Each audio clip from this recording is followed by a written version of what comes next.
નમસ્કાર દર્શક મિત્રો, આપ જોઈ રહ્યા છો સત્ય સમાચાર ન્યૂઝ ચેનલ. દેશમાં આજે 75મો ગણતંત્ર દિવસ ઉજવાયો. ફ્રાન્સના રાષ્ટ્રપતિ ગણતંત્ર દિવસની ઉજવણીના મુખ્ય અતિથિ. 75મા પ્રજાસત્તાક દિવસની રાજ્યકક્ષાની ઉજવણી જૂનાગઢ ખાતે કરાઈ. રાજ્યપાલ આચાર્ય દેવવ્રતના હસ્તે ધ્વજવંદન કરવામાં આવ્યું. જૂનાગઢ જિલ્લાને કરોડોના વિકાસના કામોની મુખ્યમંત્રીની ભેટ. રાજ્યમાં ઠંડીના પ્રમાણમાં વધારો. 7 શહેરમાં 12 ડિગ્રીથી નીચું તાપમાન નોંધાયું. નલિયા 8.2 ડિગ્રી સાથે રાજ્યમાં સૌથી ઠંડુ શહેર.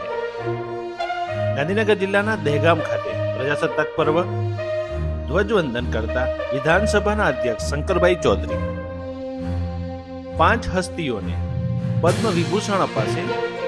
17ને પદ્મભૂષણ અને 110ને પદ્મશ્રી આપવાની જાહેરાત કરાઈ. અભિનેતા મિથુન ચક્રવર્તીને પદ્મભૂષણ અપાશે. લોકસભા ચૂંટણી પહેલા વિખેરાવા લાગી ઇન્ડિયા ગઠબંધન. મોટા સાથી જેડીયુએ પણ ફાડ્યો છેડો, એનડીએમાં જોડાશે. 75મા પ્રજાસત્તાક દિવસની ઉજવણી ગાંધીનગર મહાનગરપાલિકા ખાતે મેયરના હસ્તે ધ્વજવંદન કરવામાં આવ્યું.